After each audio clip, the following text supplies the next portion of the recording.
Olá, boa noite, mais uma live, mais uma sexta-feira, mais uma semana de estudos em torno do livro de Atos dos Apóstolos, hoje dando continuidade na nossa série de estudos, do capítulo 10. Hoje é um tema, é um estudo que eu já havia feito algumas lives anteriores, mas nunca é exaustivo nós relembrarmos e passarmos às vezes pelas mesmas mensagens. E é pertinente porque é o livro de Atos dos Apóstolos, então dando continuidade. Perdão pelo atraso, deu um probleminha aqui na plataforma do Facebook. Agora que eu percebi, eu estava iniciando já umas lives anteriores agora, há uns minutos atrás, e só depois que eu me atentei que estava no compartilhamento visível somente para mim. Aí agora que eu ajeitei para compartilhar para o público. Aí você pode compartilhar com seus amigos, familiares, clicando nesse botão aqui e copiando o link. Hoje começando um pouquinho mais tarde por causa desse probleminha técnico, né? Mas prometo que não irei me alongar. Vou tentar ser o mais sucinto e o mais breve possível para que a gente não avance muito em horário. Enquanto o pessoal vai entrando aí, eu vou tomar algumas notas aqui.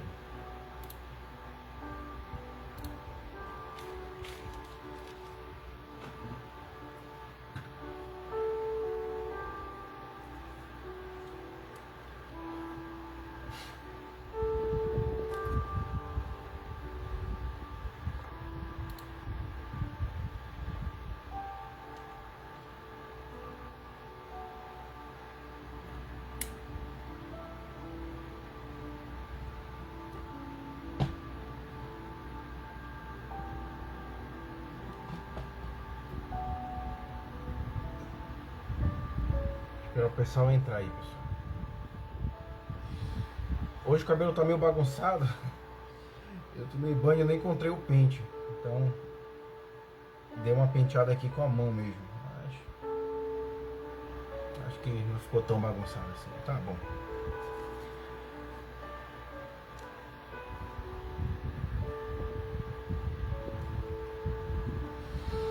Tem uma pessoa aqui online, deixa eu ver quem tá por aqui. Tá, acho que é minha mãe.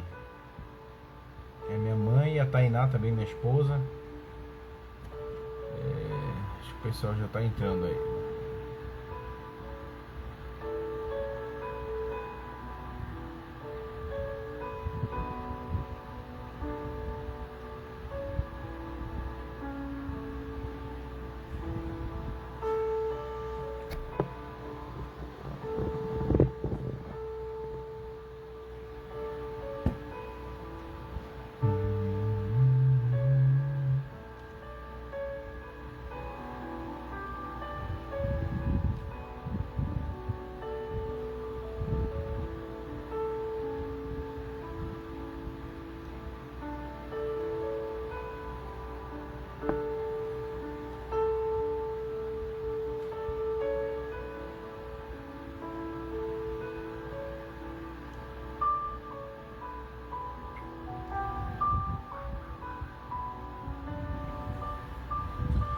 Bom, tá chegando o pessoal aí, devagar tá chegando. Para quem tá chegando, uma boa noite, graça e paz. Hoje, excepcionalmente, estamos fazendo na sexta-feira live. Ontem foi aniversário de uma prima minha. E aí nós fomos prestigiá-la, né? Então nós adiamos para hoje. Hoje começando, só dando uma satisfação, tá começando um pouco mais tarde. Porque eu comecei a entrar ao vivo há uns minutos atrás, só que estava a privacidade somente para mim ver, então não estava aparecendo ao público.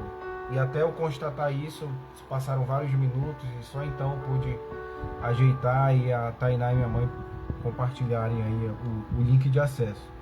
Mas prometo não me exceder muito em horário, vou tentar ser o mais sucinto e o mais breve possível, para que não fique até uma coisa enfadonha, uma coisa meio cansativa. As últimas lives que a gente tem feito tem demorado bastante, eu sei disso, eu tenho noção, mas graças a Deus elas têm sido bastante edificantes, né? Elas têm trazido uma noção bem contextualizada na história, na cultura na linguagem que era falada na época pelos apóstolos, pela igreja primitiva, e isso nos dá uma compreensão um pouco mais detalhada da mensagem central do Evangelho, né? E graças a Deus tem sido uma bênção, não só para vocês, mas para mim. Hoje nós já estamos chegando no capítulo 10, isso é um marco, não deixa de ser uma vitória para a gente, porque 10 capítulos e cada capítulo uma semana é algo bem extenso, né? Acho que já tem cerca aí de... Acho que tem quase 20 horas de aula de estudos gravados aqui, né? Então é bastante conteúdo, é quase como uma série, dá para maratonar, pegar pipoca aí, eu tenho certeza que é muito interessante, né? Ah, Caio, eu não sou uma pessoa que tem o hábito de ler a Bíblia, eu não tenho o costume, né? Mas pode ser por uma limitação, às vezes, de compreensão da palavra de Deus. Mas quando a gente tem um estudo, a gente pode compreender e se torna interessante. Isso não deixa de ser interessante, né? Mas o objetivo não é só tornar a palavra de Deus interessante para curiosos, mas o objetivo da pregação e da exposição da palavra de Deus é fazer com que essa palavra ela seja viva e eficaz e nos modifique como pessoas, como cristãos, para que nós possamos entender quem Deus é, o que Ele nos pede, né? E para que nós prossigamos em conhecê-lo. Muita gente pensa que a teologia ela forma acadêmicos, apenas intelectuais, de forma alguma, não só isso, mas a teologia ela nos proporciona ter uma compreensão mais clara da vontade, do plano salvífico de Deus para a nossa vida. Então, de certa forma, a teologia ela alimenta a nossa fé, ela nos torna cristãos com uma fé robusta, intelectualmente robustos e fervorosos na fé e na prática dos ensinos de Jesus. Bom, dá mais uns 2 minutinhos para o pessoal entrar, são 9h30 já, não tem condições de esperar mais. Até em respeito às pessoas que já estão aqui esperando. A gente vai orar e nós vamos dar início à leitura. Deixa eu ver quem está por aqui já. Eu acho que tem 2 pessoas aparecendo para mim, mas já passaram por aqui. Minha mãe, Tainá, a irmã Léa Mendonça, Carol Sena, olha Carol Sena, prazerzaço. Maria Ferreira e, salvo engano, Fernando Sampaio. Não sei se ainda estão aqui, não sei se é o algoritmo do Facebook que está mostrando apenas dois ouvintes, né? Mas, enfim, acho que depois vai entrando gradativamente, pessoal. Bom, independente, a aula fica gravada. Você depois pode acessar no meu perfil pessoal, lá em álbuns, em vídeos, você vai ter acesso a todo esse acervo de conteúdo. E como eu falei, dá para maratonar, dá para chamar aí algumas pessoas, alguns amigos, familiares, para a gente entender a palavra de Deus. É o livro mais importante, é o livro mais poderoso e nós não devemos negligenciá-lo. Pelo contrário, devemos abri-lo, entendê-lo e aplicá-lo na nossa vida. Amém? Vamos orar, pessoal, vamos dar início ao estudo, até em respeito às pessoas que já estão aqui. Mais uma vez reiterando meu pedido de perdão, porque por um erro técnico a live está começando mais tarde hoje, mas prometo ser o mais breve possível. Vamos orar. Onde você estiver, quero convidar você a participar comigo dessa oração. Se você não estiver dirigindo, feche seus olhos e ore. Senhor Deus e Pai, quero te agradecer por mais uma semana que o Senhor tem proporcionado para o estudo da Tua Palavra. Que o Senhor possa abençoar o nosso entendimento, abençoar a nossa compreensão acerca da Tua Palavra, acerca do Evangelho, acerca daquilo que Tu queres falar com a Tua Igreja. Nos prepare para receber o estudo, para receber a Palavra e que nós possamos sermos modificados de alguma forma para que nós continuemos a enfrentar as dificuldades da vida e as dificuldades concernentes à vida cristã.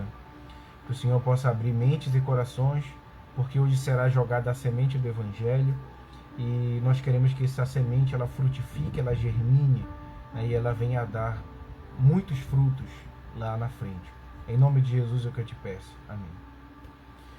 Amém, pessoal. Vamos abrir a nossa Bíblia. Pega a sua Bíblia, seja em formato digital, ou seja, em livro, né? Mas abra sua Bíblia no livro de Atos dos Apóstolos, no capítulo 10, e nós já vamos começar a ler. Livro de Atos dos Apóstolos, capítulo 10, verso 1, e a palavra de Deus diz assim. Deixa eu só baixar aqui um pouquinho o som. E a palavra de Deus diz assim: morava em Cesareia um homem de nome Cornélio, centurião da corte chamada Italiana, piedoso e temente a Deus com toda a sua casa, e que fazia muitas esmolas ao povo, e de contínuo orava a Deus.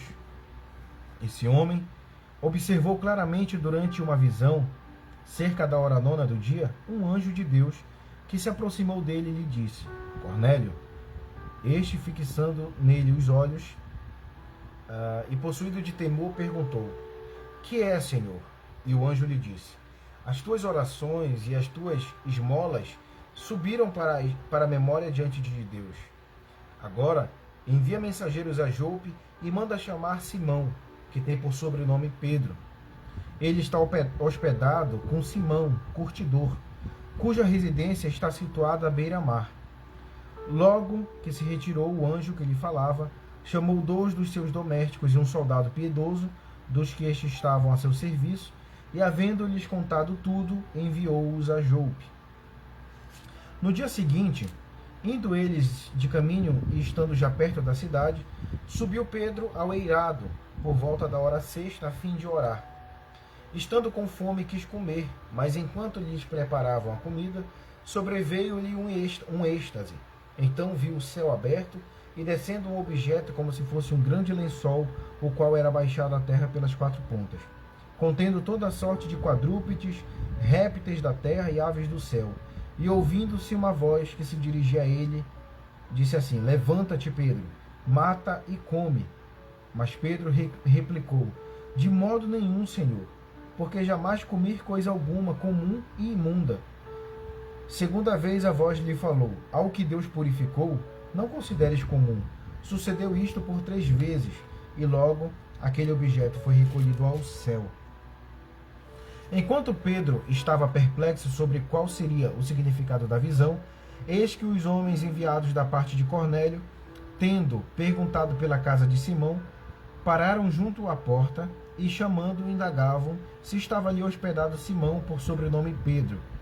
Enquanto meditava Pedro acerca da visão, disse-lhe o Espírito: Estão aí 2 homens que te procuram. Levanta-te, pois, desce e vai com eles. Nada duvidando, porque eu os enviei. E descendo Pedro para junto dos homens, disse: Aqui me tendes, sou eu a quem buscais? A que viestes? Então disseram: O centurião Cornélio, homem reto e temente a Deus, e tendo bom testemunho de toda a nação judaica, foi instruído por um santo anjo para chamar-te à sua casa e ouvir as tuas palavras. Até aí. Depois a gente dá prosseguimento no verso 23. Pessoal, fazendo uma breve recapitulação do que nós estudamos na semana passada, nós vimos no capítulo 9 a conversão de Saulo de Tarso, ou do apóstolo Paulo. Vimos aí a sua primeira pregação em Damasco, a volta dele a Jerusalém. Ele encontra um cenário de uma igreja que havia sido espalhada, e ele começa a desenvolver o seu ministério, e basicamente a Bíblia faz uma pausa aqui no ministério de Paulo, e agora ela vai contar sobre uma outra história, a conversão do centurião Cornélio. Mas apenas parece que a Bíblia, ela pula de pontos para outros, às vezes sem motivo algum. Isso parece um pouco confuso, mas quando Lucas ele escreve a carta de Atos dos Apóstolos a Teófilo, ele faz questão de citar os principais acontecimentos, só que ele não os cita de forma sem propósito. Ele cita cada um dos capítulos para trazer à luz um conhecimento específico para a igreja. E porque diante de tantas histórias, diante de tantas conversões que já aconteceram até aqui no capítulo 9, parece que Lucas ele faz questão de citar uma conversão em específico. A conversão de um centurião, um romano, um oficial romano, chamado Cornélio. E as pessoas podem olhar isso e dizer assim, nossa, mas por que Lucas falou dessa conversão? Já houveram tantas conversões, ele poderia ter citado outras, mas por que ele cita de forma específica a conversão desse centurião romano? E nós vamos entender. Cornélio, como eu já havia dito, ele era um centurião, um oficial romano. Para quem não sabe o que é um centurião, era como se fosse um oficial do exército. Cada centurião comandava aí 100 homens, 100 soldados do exército romano, né? As legiões, né? Cada legião romana tinha cerca de 6.000 soldados. E em cada legião haviam aí cerca de 60 centuriões, cada um deles comandando 100 soldados, né, que estavam ali submissos a eles, a cada centurião. E Cornélio, ele foi o primeiro centurião a ter uma experiência com Jesus. Aliás, ele não foi o primeiro centurião a ter uma experiência com Jesus. Lá no livro de Mateus, no capítulo 8, verso 5, Jesus tem um encontro com um centurião, também um centurião romano, que estava indo até Jesus para pedir a cura por um servo seu. E nós vamos dar uma pausa nisso, nós vamos contar lá na frente porque que ele procurou. Mas a verdade é que Cornélio, ele era um homem piedoso, né, um homem temente a Deus. O verso 1, né, aliás, o verso 2, diz que ele era um homem piedoso e temente a Deus com toda a sua casa e que fazia muitas esmolas ao povo e de contínuo orava a Deus. O que acontecia? Naquela época, todos os gentios, ou seja, os pagãos que não eram judeus, eles tinham as suas divindades, os seus deuses, as suas religiões pagãs. E quando um destes gentios reconhecia o Deus Javé, ou seja, o Deus de Israel, como sendo o Deus verdadeiro, automaticamente eles ganhavam esse título de piedosos, de tementes a Deus. Porque apesar de eles não serem judeus circuncidados de nascença, mas eles tinham a compreensão de que o Deus verdadeiro era o Deus dos judeus. Então, por conta disso, os judeus os consideravam como homens piedosos e tementes a Deus, apesar de não serem judeus. Então, Cornélio, ele tinha essa compreensão natural de que o Deus verdadeiro era o Deus de Israel, o Deus de Abraão, Isaac e Jacó. Então, é por isso que ele era chamado como um homem temente a Deus. Apesar dele não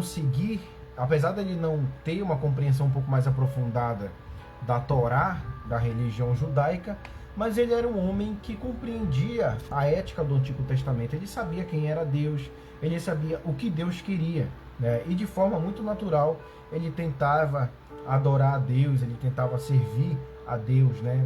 Baseado naquilo que ele conhecia. Ele não era um prosélito do judaísmo por meio da circuncisão. Aqui, pessoal, é um típico exemplo do que Paulo fala lá em Romanos, no capítulo 1, verso 20. Nós vamos lá para ver o que Paulo fala nisso daí. Romanos 1, capítulo 20. Deixa eu ler aqui. Vamos ler a partir do 19 para a gente entender melhor. Romanos 1, 19 e 20. Porquanto o que de Deus se pode conhecer, nele se manifesta, porque Deus lhe manifestou. Pois os seus atributos invisíveis, o seu eterno poder e divindade, são claramente vistos desde a criação do mundo, sendo percebidos mediante as coisas criadas, de modo que eles são inexcusáveis. Ou seja, o apóstolo Paulo ele traz aqui à luz a percepção para a igreja de que não eram apenas os judeus que tinham essa compreensão de Deus, né? Mas o apóstolo Paulo diz que é possível reconhecer Deus pelas coisas que foram criadas, ou seja, pelo universo, pela natureza, pelo mar, pelas coisas naturais, por aquilo que os nossos olhos contemplam e de certa forma a gente vê como, a gente vê como coisas grandiosas.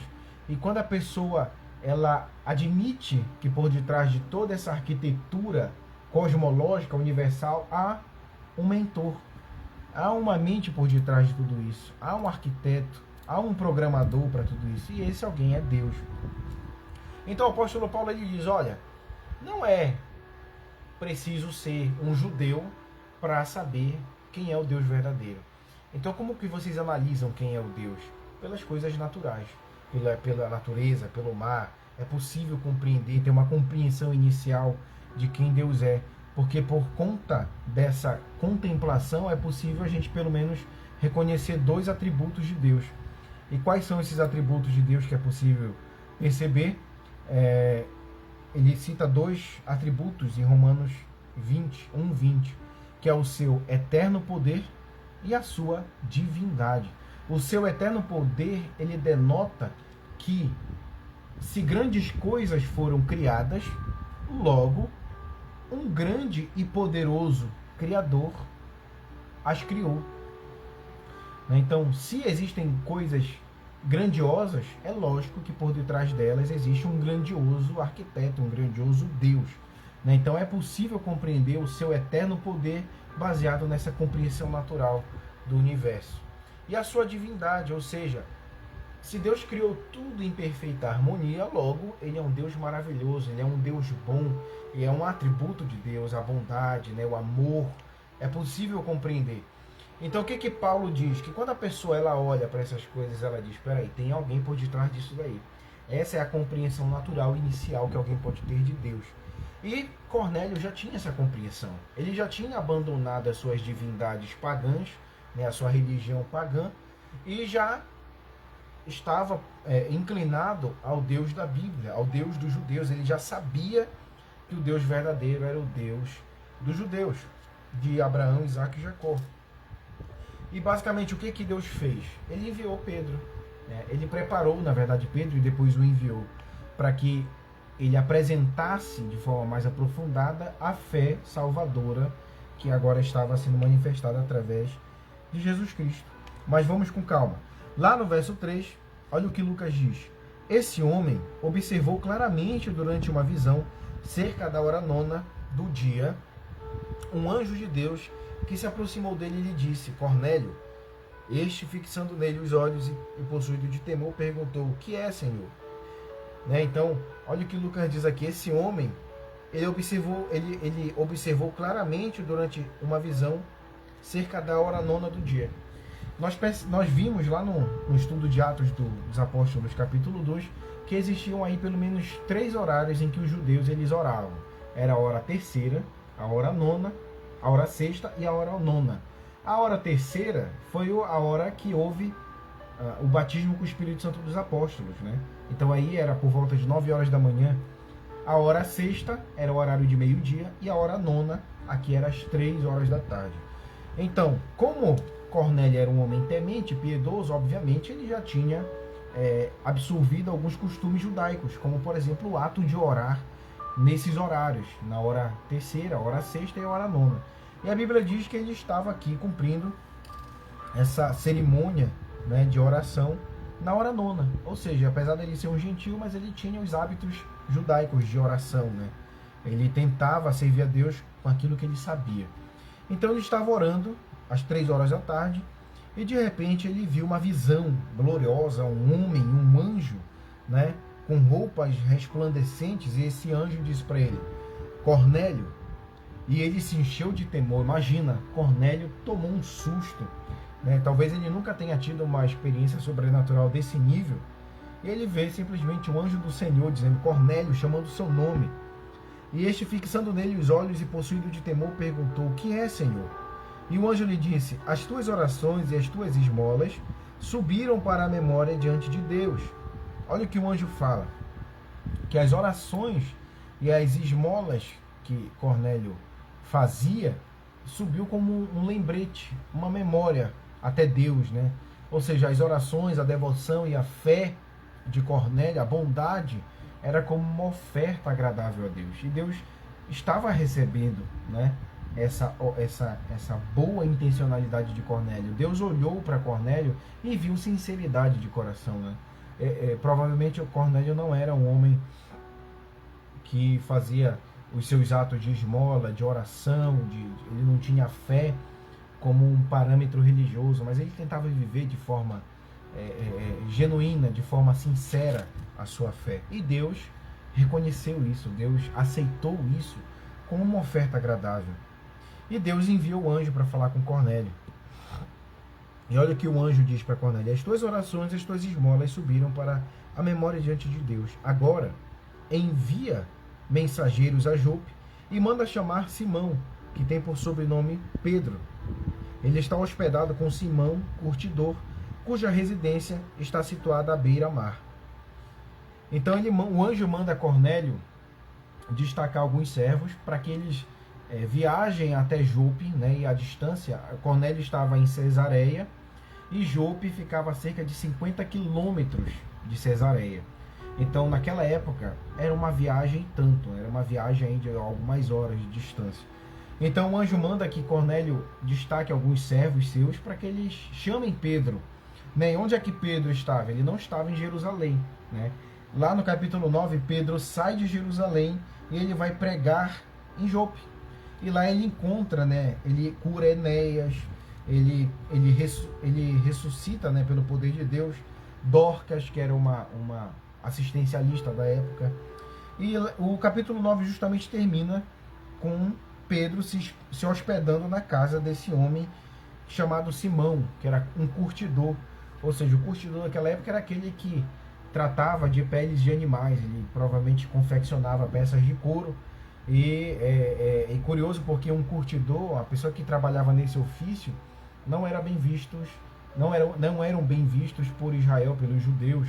Por quê? Porque era uma profissão que trabalhava com peles de animais, com sangue. Para o judeu ter contato com sangue naquela época era um paradigma e uma barreira enorme, né? Então eles tinham uma enorme restrição. E Pedro já vem desconstruindo toda essa ideia, toda essa bagagem, né, judaica que ele trazia consigo. Ele se hospeda na casa de Simão Curtidor. Provavelmente deveria feder bastante o ambiente, porque trabalhar com peles de animais, obviamente ele lidava ali com cadáveres de animais, e não devia ser um cheiro lá dos seus muito agradáveis. Mas a verdade é que Pedro já estava naquele processo, né, que Deus já estava fazendo na sua vida. E Pedro estava hospedado na casa desse Simão. Né, e o anjo diz para Cornélio: olha, manda os teus servos para a casa desse Simão Curtidor e manda chamar Simão Pedro, né, o apóstolo Pedro, para que ele venha ao teu encontro. E o que Cornélio faz? Verso 7. Logo que se retirou o anjo que lhe falava, chamou 2 dos seus servos, dos seus domésticos, e um soldado piedoso. Olha o termo piedoso aqui novamente. O que isso denota que provavelmente esse soldado de Cornélio também ele havia se convertido ao judaísmo. Ele havia reconhecido o Deus dos judeus como Deus verdadeiro. Então, sempre quando você ouvir um gentio sendo chamado de temente a Deus ou piedoso, o que isso denota é que provavelmente ele havia abandonado a sua religião pagã e agora estava seguindo ao Deus dos judeus. Então Cornélio era piedoso, e também esse soldado que Cornélio havia chamado era piedoso também, ou seja, ele já tinha uma noção também de quem era Deus. Verso 8. E havendo-lhes contado tudo, enviou-os a Jope. No verso 9, eu vou ligar só essa luz aqui que está bem escura. Pronto, melhorou. Verso 9. No dia seguinte, indo eles de caminho, e estando já perto da cidade, subiu Pedro ao eirado, por volta da hora sexta, ou seja, meio-dia, a fim de orar. Era costume dos judeus naquela época que eles fizessem os seus ritos religiosos, as suas orações, os seus cultos nos telhados da casa. Não eram bem telhados, eram como se fossem lajes, né? Então era da cultura dos judeus orarem no telhado. E Pedro, como um bom judeu, ele tinha esse hábito, e ele sobe para o eirado da casa de Simão o Curtidor para fazer sua oração ao meio-dia, um daqueles 3 horários, como era de praxe. E olha o que acontece, percebe que Deus ele sempre se manifesta na hora em que a gente está orando, né? Então, daí a importância da oração, porque é aí que a gente estabelece essa comunicação, né? Caio, mas Deus não sabe de tudo, ele não sabe o que a gente vai falar? Sabe, Deus ele é onisciente, ele sabe de tudo. Mas o ato de orar é para a gente estabelecer comunicação e estreitarmos os laços com o Senhor, ou seja, estabelecermos intimidade. Não que Deus não saiba o que a gente vai pedir, mas é porque a oração ela serve para nos edificar. E Pedro sobe para orar na hora sexta, ali meio-dia, né? Verso 10. Estando com fome, quis comer, mas enquanto lhe preparavam a comida, sobreveio-lhe um êxtase. Então viu o céu aberto e descendo um objeto, como se fosse um grande lençol, o qual era abaixado pelas 4 pontas. Então, no verso 9, verso 10, estando com fome, quis comer, mas enquanto lhe preparavam a comida, sobreveio um êxtase. Percebam aqui que Pedro não sai do lugar, né? Pedro provavelmente gritou lá de cima: ei, tô com fome, ô Simão, prepara aí um rango pra gente comer, prepara um alimento aí, um almoço, porque eu tô com muita fome. Provavelmente ele gritou lá do telhado. Por quê? Porque ele não desceu, ele continuou lá. Enquanto ele estava no telhado, a Bíblia diz que então veio sobre Pedro um êxtase, né? E então ele teve uma grande visão, uma visão sobrenatural da glória de Deus. E a Bíblia diz que ele olha para o céu e ele vê um grande objeto. Ele vê como se fosse um grande lençol que é segurado nas 4 pontas e que vem baixando no céu. Só que essa visão ela não é sem propósito. Essa visão tem um propósito, tem um motivo e que nós já vamos entender. Só que antes da gente prosseguir, olha essa frase, né? E descendo um objeto. Ou seja, objeto no grego significa coisa comum, algo útil, né? Que não era sagrado, era uma coisa comum, né? E sobre esse objeto, olha o que diz, olha o que veio. Verso 12: contendo toda a sorte de quadrúpedes, répteis da terra e aves do céu. E ouviu-se uma voz que se dirigia a ele: levanta-te, Pedro, mata e come. Mas Pedro replicou: de modo nenhum, Senhor, porque jamais comi coisa alguma comum e imunda. Olha como Pedro ele reage a isso, né? Ele vê essa visão gloriosa, um objeto descendo do céu, e sobre o objeto toda a sorte de quadrúpedes, né, répteis da terra e aves do céu. E por que Pedro teve essa rejeição, né, essa objeção? Né? Porque, para quem não sabe, o judeu naquela época ele tinha alguns ritos, né? Ele tinha algumas liturgias que já haviam sido pré-estabelecidas lá no Velho Testamento, no livro de Levíticos, né? E a gente chama isso de restrições dietéticas. E o que eram propriamente as restrições dietéticas? Os judeus eles eram proibidos de comer carnes de quadrúpedes que não tinham os cascos fendidos, como carne de cavalo, de camelo, né? Carne de répteis, de crocodilos, de aves do céu. Lá no livro de Levítico, no capítulo 11, verso 26, a gente vai ter uma noção do que eram essas restrições dietéticas. Vamos ler Levítico, verso 11. Verso 26. Todo animal que tem unhas fendidas, mas cuja fenda não as divide em duas, e que não rumina, será para vós imundo. Qualquer que tocar nele será imundo. Todos os plantígrados dentre os quadrúpedes, estes vos serão imundos. Qualquer que tocar nos seus cadáveres será imundo até a tarde. Aí a gente se pergunta, por que Deus estabeleceu essas restrições aos judeus, né? Essas regras dietéticas, né? Então, um bom judeu daquela época jamais comeria uma carne de uma ave, uma carne de um cavalo, de um crocodilo. Por quê? Porque eram considerados, por eles, carnes impuras, né? Então, por que Deus havia estabelecido isso? E eu levantei aqui pelo menos 3 motivos, né? 2 principais e um secundário. O primeiro motivo é que Israel deveria obedecer uma ordenança de Deus, mesmo que essa ordenança não tivesse uma compreensão clara, mesmo que eles não compreendessem, mesmo que não fosse algo inicialmente racional, mas Deus estabeleceu assim para que eles já criassem um hábito de obedecer a Deus sem o questionar. Mas o segundo motivo para essa regra dietética é que Deus estava estabelecendo ali uma certa barreira para que Israel não estabelecesse comunhão com outros povos, com povos gentílicos, com povos pagãos. Porque para esses povos era comum comer esse tipo de carne. Então, para o judeu, servia como um grande muro, né? Uma separação entre Israel e os povos idólatras, que eles chamavam, né? As leis dietéticas serviam justamente para criar essa barreira, essa divisão entre os judeus e entre os povos idólatras, para que eles não se assentassem na mesma mesa, para que eles não estabelecessem uma comunhão entre refeições ali com outros povos. Então essas restrições elas tinham como principal motivo isso, né, para que eles tivessem o hábito de obedecer a Deus absolutamente, para que eles não estabelecessem comunhão, mesmo que fossem comunhões alimentares com outros povos idólatras. E um outro motivo secundário, que não é o principal, é de que essas regras, essas restrições dietéticas, elas traziam alguns benefícios dietéticos e higiênicos, né? Então, não era pelo simples fato de ser uma carne de cavalo, que por detrás da carne de cavalo havia algo místico que iria os deixar impuros diante de Deus. Não, era para que eles não tivessem essa comunhão, né? Para que eles obedecessem a Deus. Então, Pedro, como um bom judeu, como um judeu a vida toda, ele acreditava que ele não deveria comer em hipótese alguma esse tipo de carne. Só que olha que curioso, Deus traz agora uma visão sobrenatural para Pedro, trazendo esse objeto, e sobre esse objeto toda espécie de carne impura, que era condenada em Levítico 11. E aí, que Pedro, a principal reação dele é: não, Senhor, pelo amor de Deus, eu não vou comer isso. Eu não vou comer, porque eu jamais comi coisa alguma comum e imunda, né? E a Bíblia diz no verso 15: e uma segunda vez a voz lhes falou: ao que Deus purificou, não consideres comum.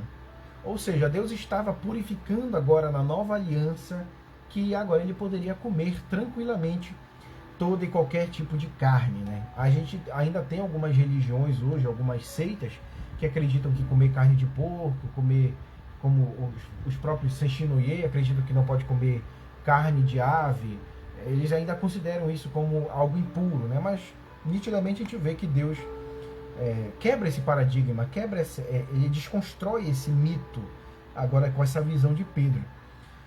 Beleza, Caio, entendi. Mas por que Deus deu essa visão para Pedro? O que tem a ver uma coisa com a outra? Não estou entendendo. Vamos lá.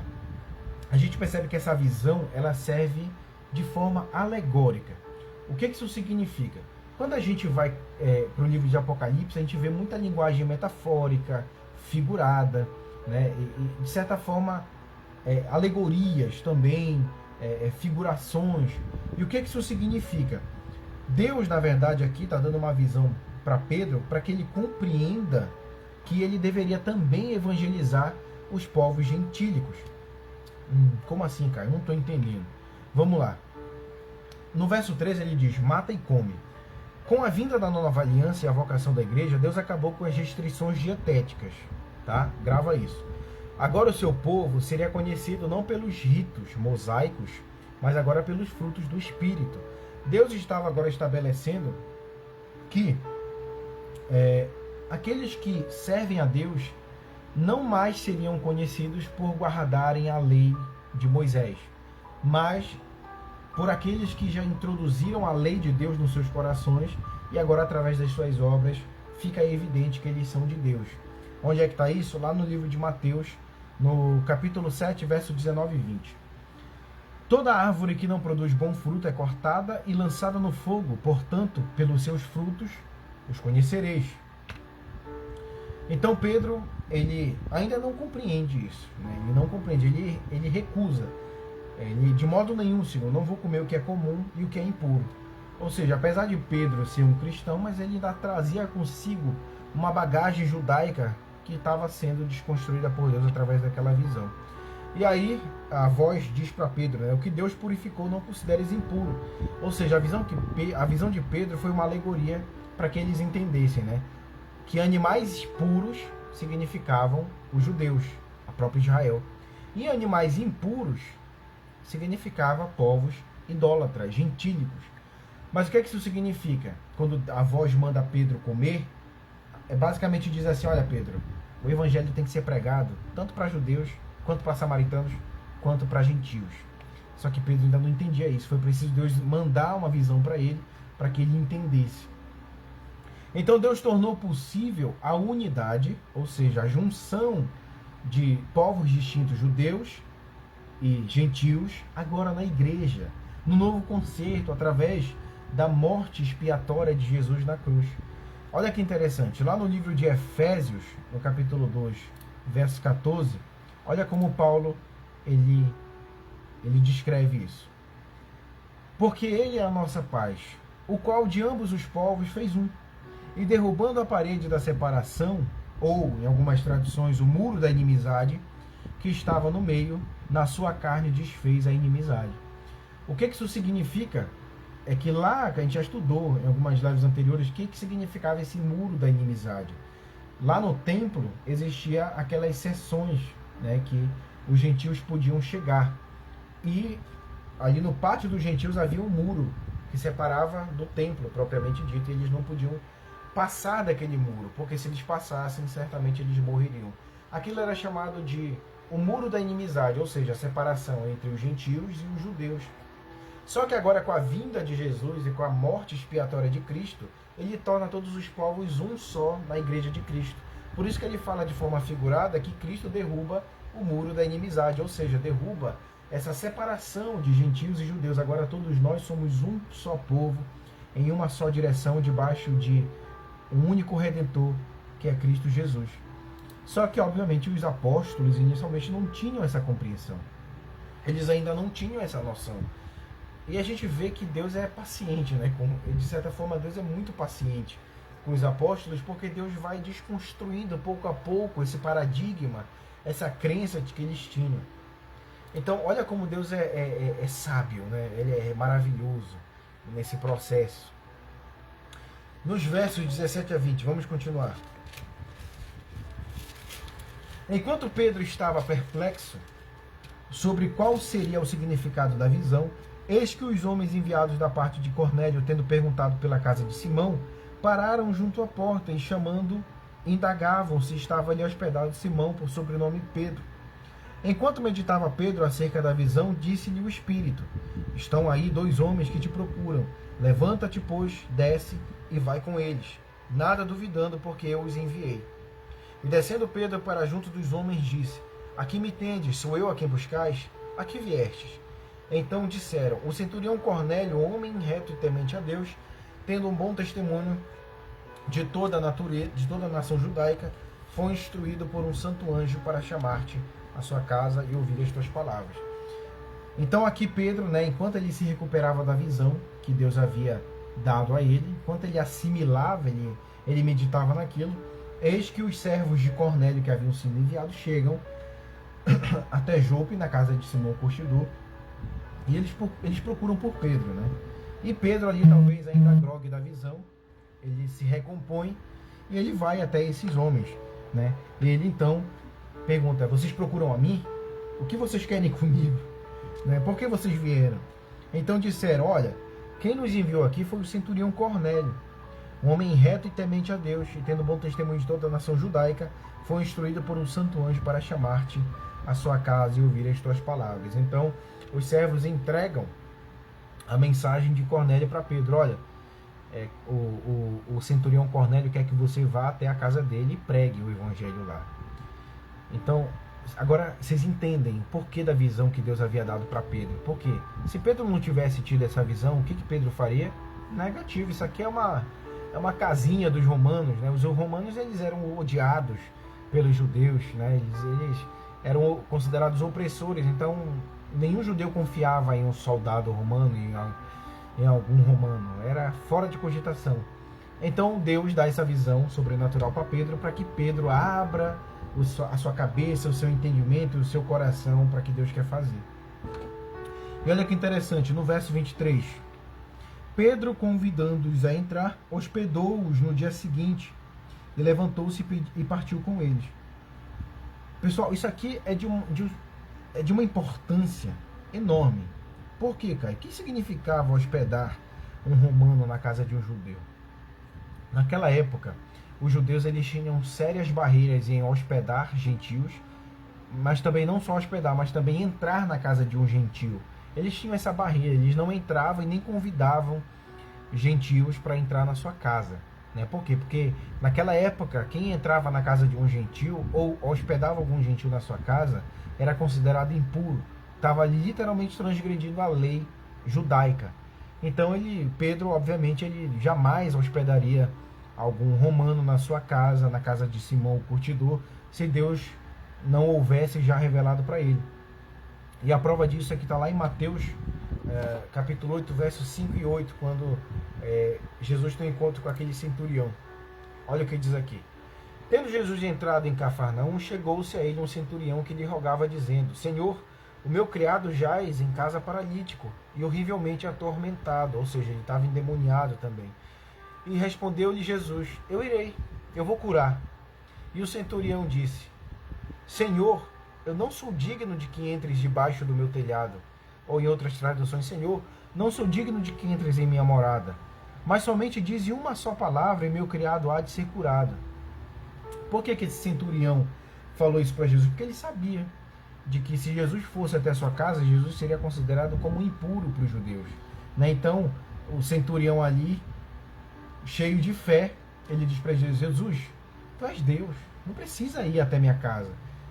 Então eu vou poupar o Senhor de o Senhor ser considerado impuro por entrar na minha casa, eu sendo um centurião, um romano, mas diz só uma palavra, ele vai ser curado. Então Jesus diz a palavra, imediatamente o servo é curado, e Jesus até denota isso mais à frente. Jamais vi uma fé tão grande, né? Esse centurião tinha mais fé do que os próprios apóstolos, né? Ele sabia que Jesus era Deus.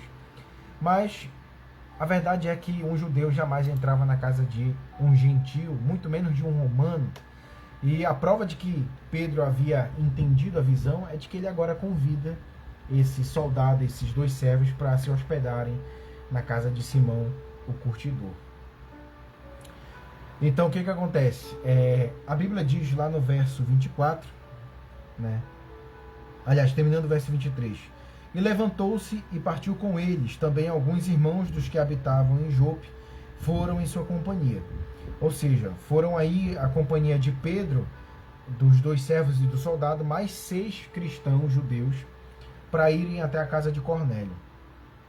No dia imediato entrou em Cesareia Cornélio, e Cornélio estava esperando por eles, tendo reunido seus parentes e amigos íntimos. Ou seja, quando Pedro chegou a Cesareia, a Bíblia diz que Cornélio já estava esperando, talvez ali de forma ansiosa, a chegada de Pedro. E não só ele, mas os da sua família, e ele havia também convidado até os seus amigos íntimos, né? Agora, só que quem eram os amigos íntimos de Cornélio? Provavelmente eram oficiais, eram pessoas importantes ali de Roma, né, do Império. Por quê? Porque Cornélio ele era um oficial do exército, ele era um centurião. Obviamente que os seus laços, né, de amizades eram com pessoas ali do mesmo patamar social. Então imagina agora a responsabilidade de Pedro, um judeu lá da zona rural da Judéia, iletrado, agora levando o evangelho diante de pessoas importantes do Império. Olha como o evangelho ele já vai avançando e ganhando outro patamar, um outro nível. E aí, olha que curioso, quando Pedro, os servos, o soldado e os cristãos chegam lá, aconteceu que indo Pedro a entrar, lhe saiu Cornélio ao encontro e prostrando-se-lhe aos pés, o adorou. Olha a ignorância de Cornélio. Olha a inocência, né? A ignorância, né? de Cornélio. Ele se joga, quando ele vê Pedro, ele se joga ali aos pés de Pedro e começa a adorar Pedro. E olha o que Pedro diz no verso 26. Mas Pedro levantou dizendo: ergue-te, que eu também sou homem. Ou seja, Pedro diz assim: meu amigo, pare com isso, não se ajoelhe diante de mim. Eu não sou nenhuma divindade, eu sou apenas o portador da mensagem da verdade. Então levanta, eu sou homem pecador, limitado como você é também. Então ele já começa a desmistificar essa ideia de Cornélio. Verso 27. Falando com ele, entrou e encontrando muitos reunidos ali, a quem se dirigiu dizendo: vós bem sabeis que é proibido a um judeu ajuntar-se ou mesmo aproximar-se a alguém de outra raça. Ou seja, olha ele enfatizando aqui essa aversão, essa barreira que os judeus tinham de se aproximar sequer de um gentio, de um romano. Os judeus simplesmente não estabeleciam comunhão com outros povos. Mas, aí ele continua: mas Deus me mostrou que a nenhum homem considerasse comum ou imundo. Olha a alegoria aqui. Essas duas palavras, comum e imundo, estavam associadas aqui, anteriormente, aos alimentos que eram considerados comuns e impuros. E ele entende essa visão, ele entende essa alegoria, essa figuração, né? Ele automaticamente traz aqui: Deus me demonstrou que a nenhum homem considerasse comum e imundo. Ou seja, Pedro havia entendido a visão de Deus, que Deus havia dado para ele. Por isso, uma vez chamado, vim sem vacilar. Pergunto, pois, por que razão me mandaste chamar? E pergunta para Cornélio. E respondeu-lhe Cornélio: faz hoje 4 dias que por volta desta hora estava eu observando em minha casa a hora 9ª de oração, e eis que se apresentou diante de mim um varão de vestes resplandecentes e disse: Cornélio, a tua oração foi ouvida e as tuas esmolas lembradas na presença de Deus. Ou seja, Cornélio já começa a dizer para Pedro que ele teve uma visão, que ele não chamou Pedro lá para fazer uma casinha, ou por um mero capricho, ou por uma mera curiosidade, mas porque ele também havia tido uma visão sobrenatural de um anjo do Senhor. Verso 32. Manda, pois, alguém a Jope chamar Simão, por sobrenome Pedro. Acha-se este homem hospedado em casa de Simão, curtidor à beira-mar. Portanto, sem demora, mandei chamar-te, e fizestes bem em vir. Agora, pois, estamos todos aqui, na presença de Deus, prontos para ouvir tudo o que te foi ordenado da parte do Senhor. Olha como é maravilhosa, a obra de Deus é maravilhosa, pessoal. A obra de Deus é magnífica, transcende a compreensão humana. Então Cornélio lhe testifica, olha, foi o próprio Deus quem mandou te chamar aqui. Ou seja, uma experiência sobrenatural confirmando a outra, né? Então Deus não dá revelações, não dá visões sem propósito algum.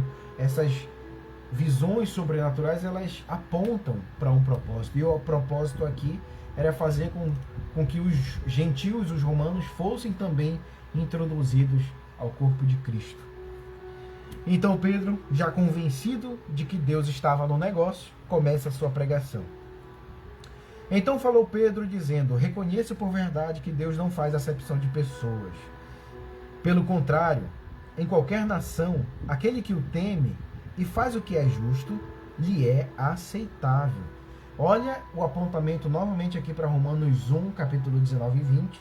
Pelas coisas naturais é possível compreender Deus, é possível reconhecê-lo. Então Pedro ele já traz essa ideia de que em qualquer nação, aquele que o teme e faz o que é justo, lhe é aceitável. Ou seja, olha como Pedro e Paulo falam a mesma linguagem aqui. E verso 36, esta é a palavra que Deus enviou aos filhos de Israel, anunciando-lhes o evangelho da paz, por meio de Jesus Cristo. Este é o Senhor de todos. Vós conheceis a palavra que se divulgou por toda a Judéia, tendo começado desde a Galiléia, depois do batismo que João pregou, como Deus ungiu a Jesus de Nazaré, com o Espírito Santo e com poder, o qual andou por toda parte, fazendo bem e curando a todos e os oprimidos do diabo.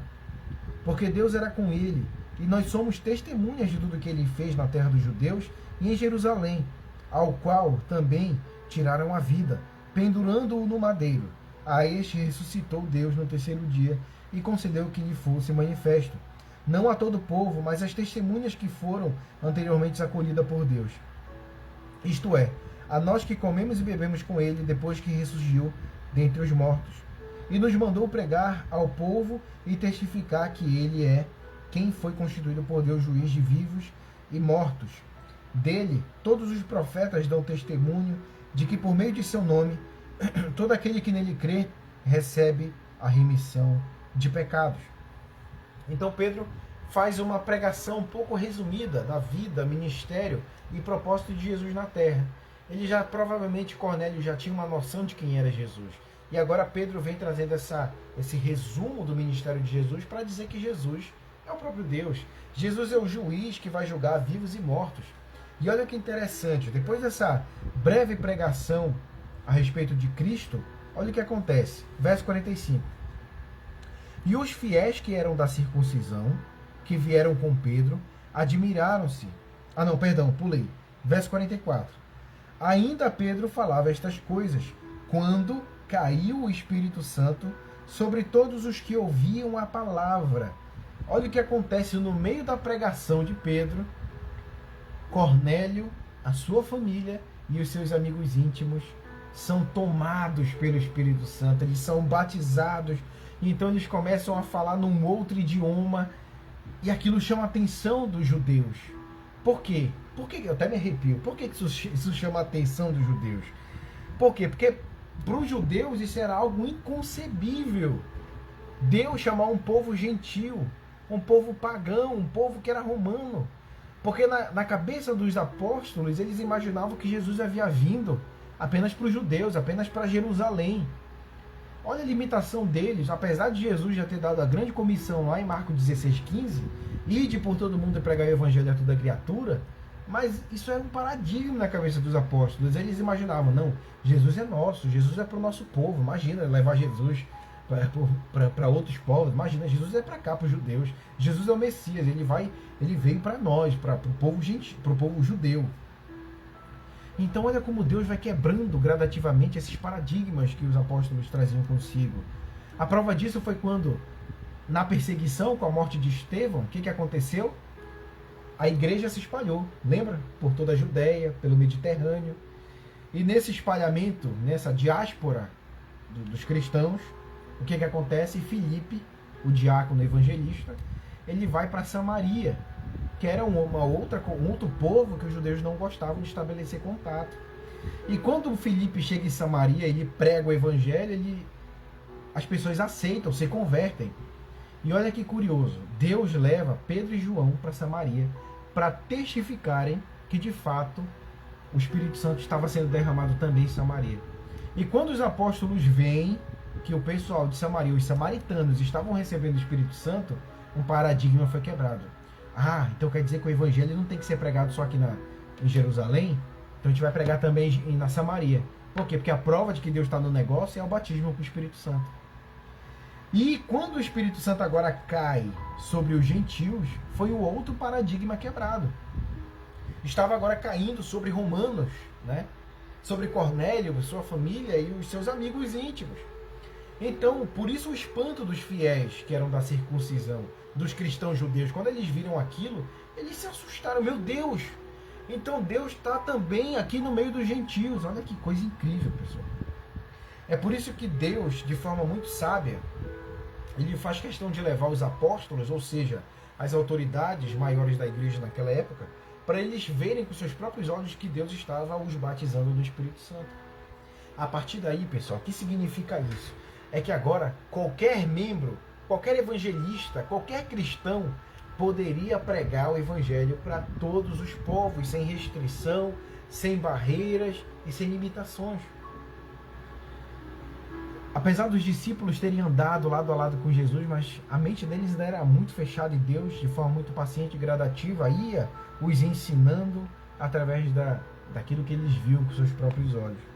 Apesar de Jesus ter dito lá no livro de Atos, no capítulo 1, olha, vão, preguem esse evangelho e essa mensagem, tanto na Judéia, quanto na Samaria, até os confins da terra. Cara, pra gente isso aí é muito claro. A gente olha isso na Bíblia, a gente diz, como que os discípulos não entenderam isso? Tá nítido, é uma ordenança tão clara. Mas eles eram extremamente judeus, né? Eles tinham essa limitação. E Deus era extremamente paciente, então ele vai dando revelações, ele vai dando experiências, então a igreja vai entendendo, e a igreja vai avançando, e a igreja vai ganhando mais espaço. O que a gente aprende com isso, pessoal? Vamos trazer uma aplicação para a nossa vida?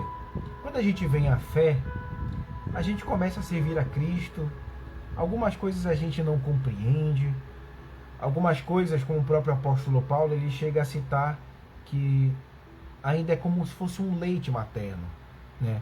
Às vezes a gente não está preparado ali para compreender algumas doutrinas um pouco mais complexas, paradoxais. A gente está ali no leitinho, né? No leite materno, aprendendo ali como se fosse um bebê, né? Que nasceu e que agora vai ter que aprender a balbuciar, vai ter que aprender a engatinhar, a andar, depois correr, andar, enfim, é um processo. E Deus, ele é muito paciente com esse processo. Quando a gente vem à fé, a gente traz dentro de nós uma bagagem religiosa muito grande e que por vezes, às vezes é difícil de desmistificar. É um processo de desconstrução. Mas a promessa que Deus faz para a sua igreja é que nesse processo ele iria nos edificar e a gente iria prosseguir no processo de santificação. Isso é muito claro na Bíblia. Quando a gente vem à fé, ele vai desconstruindo muitas coisas, muitas crendices, muitos ritos litúrgicos que simplesmente não tem o menor sentido agora no novo concerto. Então Deus, ele de forma muito amorosa, de forma muito paciente, ele demonstra toda a sua benevolência nesse processo da expansão da igreja, levando os discípulos passo a passo a entenderem qual era a ordenança disso tudo. Isso aqui é de uma riqueza gigantesca, e que quando a gente para analisar todo o contexto, todo esse cenário, a gente fica maravilhado com o que Deus faz. Mas vamos dar continuidade. Agora Cornélio, seus amigos e os seus familiares recebem o Espírito Santo. Os apóstolos constatam de que Deus está no negócio. E olha o que acontece. Verso 45. E os fiéis que eram da circuncisão, que vieram com Pedro, admiraram-se, porque também sobre os gentios foi derramado o dom do Espírito Santo. Pois os ouviam falando em línguas e engrandecendo a Deus. Então perguntou Pedro: porventura pode alguém recusar a água para que não sejam batizados estes que, assim como nós, receberam o Espírito Santo? E ordenou que fossem batizados em nome de Jesus Cristo. Então lhe pediram que permanecesse com ele por alguns dias. O que acontece? Nesse processo aqui foi um sentido contrário. O que normalmente acontecia? Primeiro, quando se pregava o evangelho, as pessoas aceitavam e se arrependiam, elas eram batizadas nas águas. E depois é que vinha o Espírito Santo. Só que aqui, curiosamente, veio primeiro o Espírito Santo e depois eles foram batizados nas águas, para denotar que o processo em si, ele não tem aquela necessidade de cumprir religiosamente, né? Não, tem que ser nessa ordem. Primeiro tem que ser batizado, depois ser batizado no Espírito Santo, né? Então, aqui, nessa época, no livro de Atos dos Apóstolos, qual era a principal evidência do batismo no Espírito Santo? Era justamente o mesmo sinal que havia sido dado lá em Atos, no capítulo 2. Por quê? É isso que, de fato, evidencia o batismo no Espírito Santo nos dias atuais? Não necessariamente. Porque só o fato de você se arrepender dos seus pecados, crer em Jesus, crer no senhorio de Jesus, e a partir daí começar o processo de regeneração, isso por si só é a evidência de que o Espírito Santo está trabalhando dentro de nós. Só que naquela época, como os apóstolos precisavam entender, por causa das suas limitações, o sinal, claro, que Deus deu foi justamente falar em outros idiomas. É um erro muito comum das igrejas hoje acreditarem que só pode ser batizado no Espírito Santo quem fala em outro idioma. Não necessariamente, porque o dom do Espírito, ele é dado conforme o Espírito vai acrescentando os salvos no corpo de Cristo. Uns são dados o dom de profecia, outros são dados o dom de cura, dom de revelação, dom de falar em outros idiomas, dons da ciência, enfim, são vários dons. E a Bíblia diz que o Espírito Santo distribui os dons de acordo com a sua própria vontade, de acordo com aquilo que ele tem de forma proposital para fazer na igreja. Então, na verdade, qual é a evidência de que nós fomos batizados no Espírito Santo? Basicamente o arrependimento, basicamente o reconhecer o senhorio de Cristo e de estarmos em processo de regeneração. Essa é a evidência do Espírito Santo. E que, claro, alinhado a isso, vão sendo dados a nós, a igreja, os dons para que a gente possa desenvolver o nosso ministério. Agora, vamos fazer algumas aplicações no nosso cenário atual. Hoje nós vemos de uma época em que cerca de 1/3 da população brasileira é considerada evangélica. Nominalmente se chama evangélica. Agora, o que é curioso, um estudo de uma instituição cristã, eles fizeram um estudo e eles constataram que de 80% a 90% das pessoas que aceitam Jesus não continuam na fé. Ou seja, a cada 1000 pessoas que dizem crer, se arrepender e aceitar Jesus, né, de 800 a 900 pessoas abandonam a fé. Simplesmente não continuam na fé. Isso é um dado. Isso aí é uma constatação científica. Isso foi feita, essa pesquisa. E destas, né, apenas 5% dessas pessoas que teoricamente aceitam Jesus, 5% apenas já ganharam uma alma para Cristo. 95% das pessoas que se dizem evangélicas não estão nem um pouco preocupadas em ganhar alguma outra pessoa para Cristo. Mas vamos analisar mais profundamente ainda. Apenas 3% dos cristãos, daqueles que se dizem cristãos, de fato testificam a sua fé publicamente. Ou seja, na faculdade, no trabalho, na vizinhança, na sua família. Apenas 3% daqueles que se dizem cristãos testificam, eles dão testemunho da sua fé. e eles ganham pessoa para Cristo. Tem um problema muito grande acontecendo com base nesses dados. O problema que nós estamos passando hoje é de que nós estamos tendo falsas conversões. Porque eu estou inclinado a acreditar que quem é salvo tem o desejo de salvar outros. Tem o desejo de pregar para outros. Se você se diz ser salvo, mas você não está preocupado com a salvação do seu cônjuge, da sua família, do seu pai, da sua mãe, do seu filho, será que de fato houve já um processo de salvação aí? É uma coisa a se pensar. Por quê? Porque quando a gente vai ver, quando Jesus encontra com aquela mulher samaritana, né, e aquela mulher tem uma experiência com Cristo, ela reconhece ele como Messias. O que ela faz quando ela sai da presença de Jesus? Ela vai para Samaria e a Bíblia diz que ela prega para todas as pessoas ali da sua cidade. Quando Jesus encontra aquele endemoniado gadareno, quando Jesus expulsa aquela legião de demônios e aquele homem fica são, o que ele faz? Ele vai para Decápolis, ou seja, 10 cidades, ele começa a testemunhar de Jesus, ele começa a pregar para Jesus. O que acontece quando Paulo é convertido, ele é jogado ao chão, que nós estudamos na live passada? Ele imediatamente após receber o Espírito Santo, ele começa a pregar em Damasco.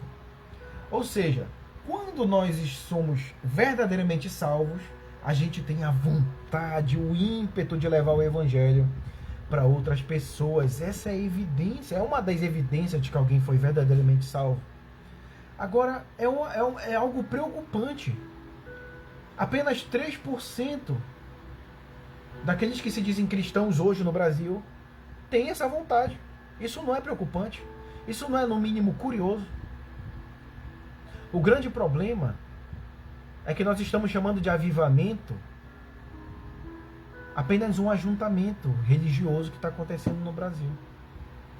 A verdade é essa. Nós estamos lotando igrejas e templos, 3, 5 mil ouvintes em um culto, e nós estamos chamando isso de avivamento. Mas será que é avivamento de fato?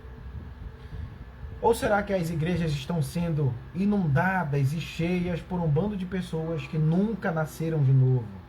Por pessoas que nunca conheceram o Evangelho? Isso, no mínimo, é preocupante. Hoje, a forma como se prega o Evangelho não é a forma bíblica de se pregar.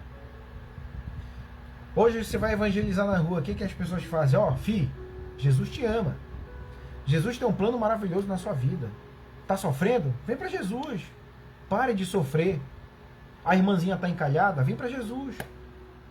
Então, a gente apresenta Jesus para a sociedade como se fosse um grande mordomo, como alguém que está ali apenas para suprir a nossa vontade, os nossos desejos carnais, os nossos projetos seculares. Então a gente apresenta Jesus como se fosse um Pokémon. Eu não sei se alguém aqui já assistiu Pokémon, mas Pokémon é um desenho da minha época, quando eu era criança, que basicamente era uma bola, e quando eles iam batalhar ali um com o outro, eles jogavam a bola e o Ash chamava o Pikachu e dizia: Pikachu, eu escolho você. Ou seja, o Pikachu só aparecia no momento em que Ash precisava. É assim que as pessoas tratam Deus hoje. As pessoas não querem saber de Deus, elas querem as bênçãos de Deus. Elas querem ser beneficiadas, mas não necessariamente o Deus da Bíblia. É apenas um acreditar em Deus de forma nominal. Mas o que Deus diz para essas pessoas? Esse povo me honra apenas com os lábios, mas o coração está longe. A verdade é que as igrejas estão cheias de pessoas que não nasceram de novo. E é por isso que no meio cristão há tantos escândalos como nunca se houve anteriormente. Pastores traindo as suas esposas, outras líderes religiosas matando seus maridos, desvio de dinheiro, promiscuidades, adultério, fornicação, pedofilia, um horror de escândalo. Por quê? Porque nós estamos evangelizando da forma errada. Não se evangeliza alguém dizendo: oh, Jesus te ama, filho. Não é assim que se evangeliza. Quando Jesus encontrava com os fariseus, ele estava cumprindo seu ministério em Israel, ele não chegava para alguém e dizia assim: ô filho, te amo, tá? Amo você. Ele não dizia isso. Imagina você chegar na casa de uma mulher, dizendo assim, a mulher nunca te viu na vida, e você diz, olha, tem uma boa notícia para você, eu paguei todas as tuas multas de trânsito, tá aqui, tá pago. Aquela mulher nunca te viu na vida, ela vai olhar para você, eu? Multa de trânsito? Você tá louco? Sai daqui, filho, nem te conheço, tem multa não. Ela vai fechar a porta e vai te deixar para fora. Porque a boa notícia, ela não vem em primeiro lugar. Para que as pessoas encarem o evangelho como de fato uma boa notícia, elas precisam primeiro conhecer a má notícia. E a má notícia é de que nós estávamos perdidos em nossos próprios pecados e delitos. E que nós, se outrora andávamos a caminho do inferno, que nós não temos merecimento diante de Deus, que quando a lei de Deus ela é pregada, nós olhamos para dentro de nós mesmos e percebemos, eu estou numa enrascada. Aí é que vem a boa notícia. Mas olha, Jesus pagou um alto preço. Jesus morreu na cruz, levando a culpa, como diz em Isaías 53, que era tua. É assim que se evangeliza. O problema é que hoje nas pregações não se fala mais sobre pecado, não se fala mais sobre o inferno. E quando a gente vai ver a própria mensagem de Jesus, ele falou mais do inferno do que no próprio céu. São mensagens antropocêntricas, ou seja, centrada no homem, naquilo que o homem deseja, nos seus projetos, nos seus planos. A mensagem é toda voltada para trazer um conforto humano. Hoje está muito na moda essas pregações coaches, que se botam um fundinho musical, apagam-se um pouco as luzes, fala de forma um pouco mais suave, e as pessoas olham para aquilo e dizem, ai, de Deus, cuidado. Cuidado, porque a Bíblia diz que até mesmo Satanás se transfigura em anjo de luz para enganar os escolhidos, até mesmo os escolhidos. A verdade é que hoje não se prega o evangelho como deveria ser pregado. As pessoas querem bênçãos, as pessoas querem prosperidades, as pessoas querem um outro evangelho que não é o evangelho da Bíblia. É por isso que nós temos esses dados alarmantes de pessoas que não são verdadeiramente convertidas. Nós estamos chamando de avivamento um ajuntamento religioso. Porque quando a gente olha para um templo desse, tem 3, 5 mil pessoas, glória a Deus, Deus está naquele ministério. Não necessariamente. Aliás, provavelmente não. Então a gente vê grandes números de batismos. Né? A minha igreja tem não sei quantas células, fez não sei quantos batismos no mês passado, e a nossa igreja é uma bênção. Será que é? Cuidado com essa percepção humana que a gente tem das coisas de Deus. Cornélio aqui foi uma conversão genuína. Cornélio, ele tinha uma noção de Deus, mas ele precisava ouvir o evangelho puro, genuíno, para que ele pudesse desenvolver a fé salvadora de fato. Então hoje a maior necessidade que nós temos para os tempos atuais da igreja é nos aprofundarmos nessa palavra. É nos aprofundarmos nos escritos de forma fidedigna ao que Deus diz à sua igreja. Né? Então, que esse estudo de hoje possa mudar alguma coisa dentro de nós, para que nós possamos olhar o evangelho como ele tem que ser olhado, para que nós não façamos acepção de pessoas. Nós não sabemos quem são os escolhidos de Deus. A nossa obrigação é pregar esse evangelho, é jogar a semente. A semente é o evangelho. Então, se você não tem o hábito de pregar o evangelho para outras pessoas e de testemunhar a sua vida cristã para outras pessoas, sinta-se encorajado a mudar isso. Não faça parte da grande maioria, mas faça parte dos 3% daqueles que levam pessoas até Cristo e daqueles que testificam a sua fé publicamente. A porta é estreita, meu irmão. A porta é estreita. E larga é a porta que conduz à perdição. É por isso que naquele dia muitos irão chegar a Jesus e dizer: Jesus, eu profetizei em teu nome, curei em teu nome, expulsei demônios em teu nome. E Jesus vai olhar para essas pessoas e diz: apartai-vos, porque nunca vos conheci. É um pouco forte, é um pouco impactante, mas que é necessário. É necessário que a gente sempre venha a estar fazendo uma autoanálise de nós mesmos, né? Sejamos críticos. Seja crítico consigo mesmo.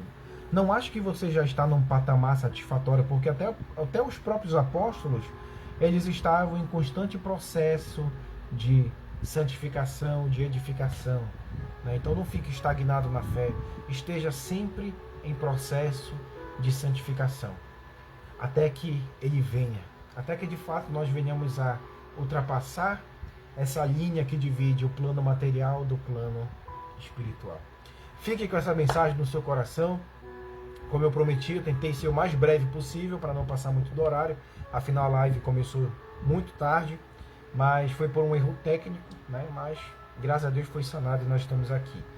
Pessoal, vamos passar para o nosso momento de oração. Eu espero que você tenha sido abençoado por essa palavra, mas que não entre por aqui, saia por aqui, tá? Pelo amor de Deus, aplica as verdades do Evangelho na sua vida, para que a pregação ela não seja vã.